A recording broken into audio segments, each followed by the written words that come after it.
Hi, my name is Andre and welcome at your guitar workshop. In today's lesson, we are going to be looking at the second part for Sail On by Tommy Emmanuel.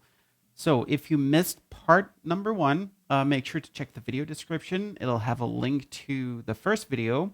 It'll also have a link to my Patreon page, which is where you can download the tablature for this song. I didn't really realize it last time that I did, when I was recording the last tutorial, is that we already mostly covered the entire song. There's just a couple of things that we have to add. If everything goes well, this should be a quick recording, and we can quickly fill in the gaps that are still there, but hopefully not anymore after this tutorial. Here we go. What I'll do is I'll play a couple of bars before that, so you have sort of an idea where it sits in the song. I believe on the tablature where I'm going to drop in is going to be on bar number 16 towards the coda. So here we go.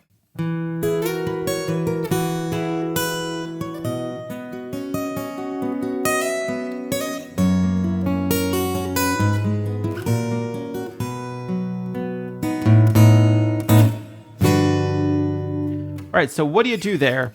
So first of all, when you play this B chord, well, it's A if you think of it from the capo, but it is a B chord. You play A and E together, right? So you have your pointer finger in fourth position of D, G, and B. Your pinky is in seventh of your E string. You play open A and that E string together, then D, and then G and B together with pointer finger and middle finger.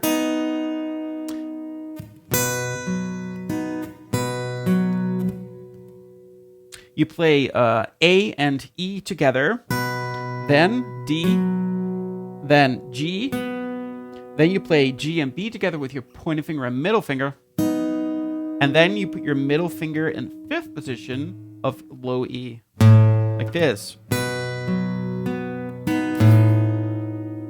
Then you play that B with A in the bass twice, and for that, probably you're going to be playing B, G, and D, and E string. All right, so I got. Then you play a G major 9. So G major is 7 with a 9. And for that, you have your pointer finger in third position of E, middle finger in fifth of A, pinky is in seventh of D, G, B, and E. And this is by far the trickiest chord I have played in my life because of the bar that you do with your pinky. Although after a couple of days of practice, I'm getting a little bit more used to it. But wow, that's a tricky chord to play.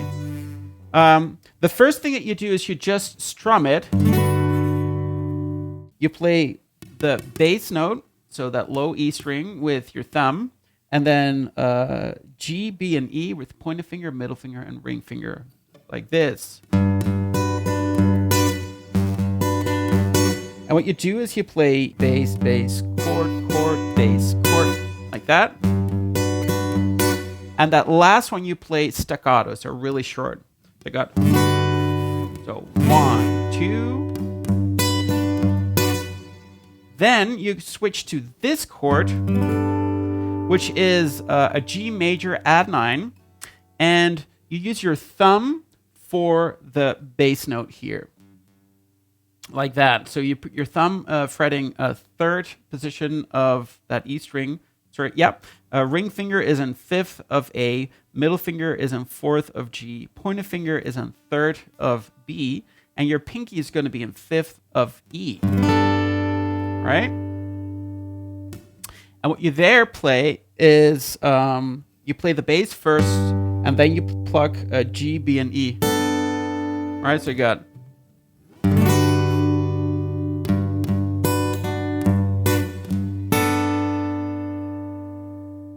Still holding that G major add 9, then you play E, D, and then G, B, E together. And then you remove your pinky and you play that third position of E string, like this.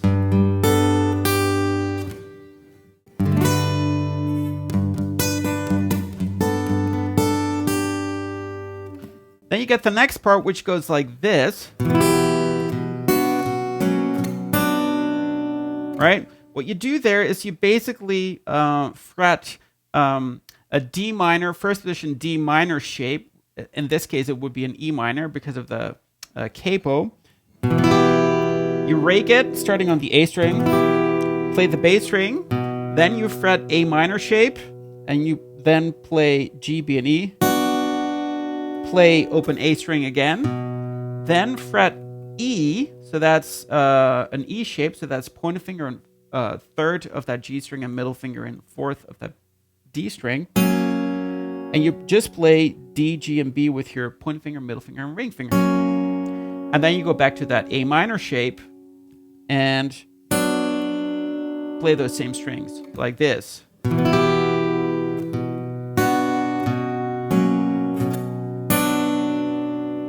Then you hold that chord and you play A, D, G, B. Then go to pinky or ring finger in fifth of your E string, and you play E, D, G, B. And it's E and B together. Right? So starting on that D minor shape.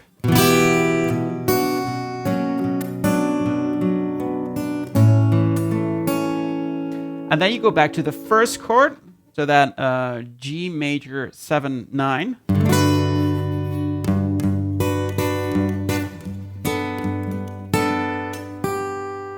Until there, everything is the same, but then you go to this one.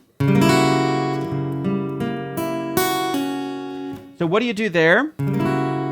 You play a C sharp diminished chord, and that's middle finger in fourth of A, ring finger in fifth of D, pointer finger in third of G, pinky in fifth of B, and open E string. So, and then you just first you rake it, then you play A, D, G, B, E, and then make a pull off with your pinky like that.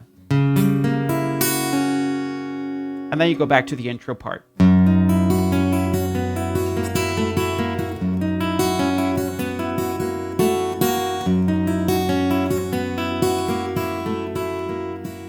Right? So starting on that G major 7, 9 chord.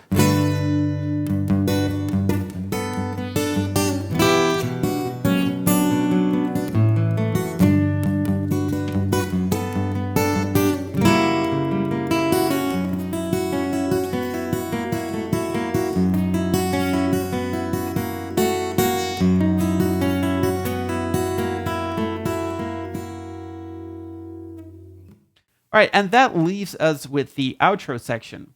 So let me start on bar, bar number 40, and play through till the end, so you have an idea of where we are. Here we go.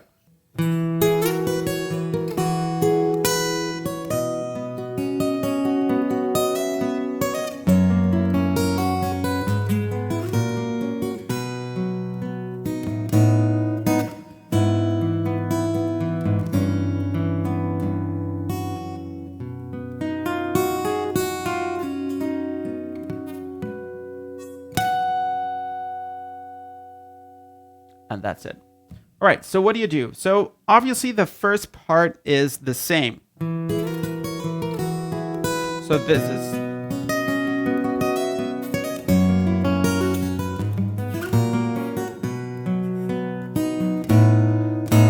So this is still the same, but instead of going to that G major 7, 9 chord, you go to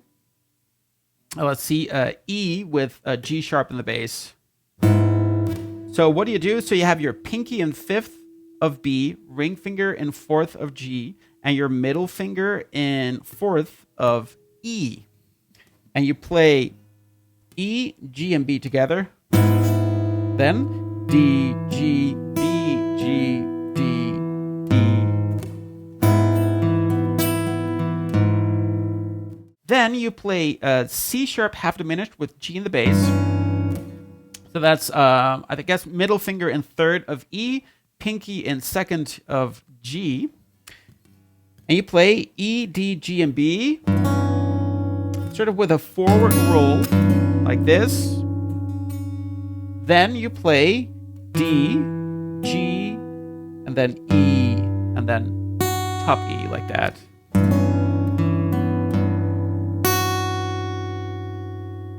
And then you get the following thing.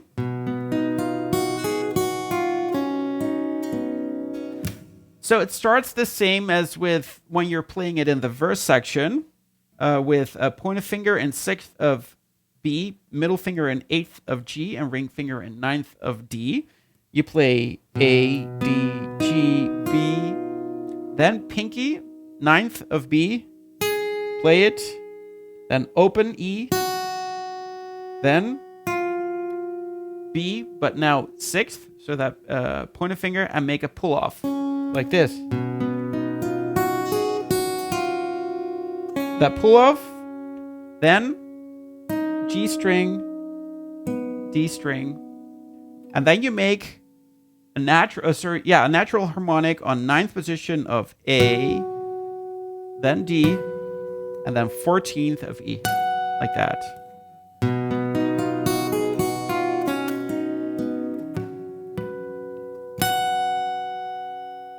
And that's it. All right, that's it for today. Unfortunately, I didn't have a whole lot of time to record this tutorial, so it was put together rather quickly, but hopefully it was helpful nonetheless.